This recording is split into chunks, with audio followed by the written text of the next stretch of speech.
Hello friends, চলে এলাম আবারও একটা নতুন ভিডিও নিয়ে। আজকের ভিডিও হতে চলেছে প্রেগনেন্সির 3rd ট্রাইমিস্টার নিয়ে। এখানে ডাবের জল পাওয়াটা একটু মুশকিল হয়, তো তবুও চেষ্টা করতাম সপ্তাহে 2-3 দিন ডাবের জল রাখা। তারপর শুরু করতাম এক্সারসাইজ, যেগুলোতে নর্মাল ডেলিভারি হতে সুবিধা করে সেই ধরনের এক্সারসাইজই করতাম। তার সঙ্গে তো হাঁটা থাকতোই। শুরু থেকে যে সমস্ত এক্সারসাইজ করেছি তারই মধ্যে প্রত্যেক ট্রাইমিস্টারে নতুনভাবে নতুন কিছু এক্সারসাইজ অ্যাড করতাম। আর এই হচ্ছে সকালের ব্রেকফাস্ট। এটা অন্য একটা দিনের ব্রেকফাস্ট। তো ব্রেকফাস্টের সাথেই রাখতাম একটু ছানা, কারণ প্রোটিনের সোর্স হিসাবে ডিমটা বাদ দিয়ে এখন ছানাই খাওয়া শুরু করেছিলাম। 12:30টার দিকে এরকম একটা ছোলা দিয়ে চিল্কা বানাতাম, আর এরকম রাখতাম টক দই।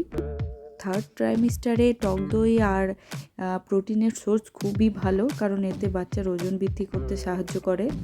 আর কোনো দিন এভাবে ব্রেডের সাথে কলাও খেয়েছি। তারপর আবার 1.5 ঘন্টা মতো গ্যাপ দিয়ে আমার লাঞ্চ করে নিতাম। তো লাঞ্চেও মোটামুটি ডিম, মাছ, শাক, সবজি সবটাই রাখতাম।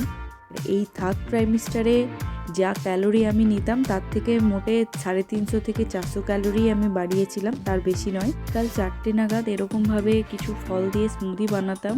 এখানে আমি ব্লুবেরি, একটু স্ট্রবেরি, একটু ম্যাঙ্গো আর রাসবেরি দিয়ে এই স্মুদিটা বানাতাম। স্মুদি খাওয়ার 1-1.5 ঘন্টা পরই কিছু ড্রাই ফ্রুট, ফল আর টক দই নিয়ে এরকম খাওয়া হতো। আর কোনো দিন এরকম টক দই বাদ দিয়ে শুধু এরকম ফলও খেয়েছি। এই সময় বাচ্চার ওজনের জন্য ফল খাওয়াটা খুবই ভালো। এক দিন এক রকম ফল খেয়েছি। এই সময় প্রচণ্ড হারে মিষ্টি খেতে ইচ্ছা করে, তো তার জন্য খুব হেলদিভাবে এই বিভিন্ন ড্রাই ফ্রুটগুলোকে দিয়ে একটা লাড্ডু মতো বানিয়েছিলাম। আর খেতেও ভীষণ ভালো হয়েছিল। আর এটা বাচ্চার গ্রোথের জন্য খুব ভালো।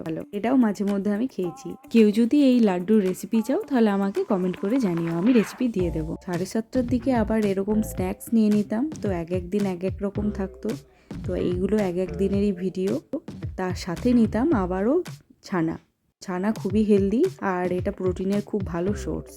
আবার ঠিক 10টার দিকে আমি আমার ডিনারটা করে নিতাম। এক দিন এক রকম থাকতো। পাশে একটা ভিডিও আমি দিয়ে দিয়েছি। আর ঘুমানোর আগে এরকম আবারও কিছুটা পরিমাণ ছানা আমি খেতাম। ছানা ভীষণ ভালো একটা সোর্স প্রোটিনের, তো এটা রেগুলার রুটিনে রাখাটা আমি বলবো খুবই উপকারী। এই হচ্ছে 3rd ট্রাইমিস্টারের আমার প্রেগনেন্সি জার্নির ফুড প্ল্যান বলতে পারো। ভিডিওগুলো আমি পোস্ট করছি আমার ডেলিভারির পর। তো গ্রোথ আর ওয়েট আমার বাচ্চার খুবই ভালো হয়েছিল, তো চাইলে তোমরা ফলো করতে পারো। আজকের মতো এখানেই ভিডিও শেষ করছি। আবারও দেখা হচ্ছে পরের ভিডিও। টাটা।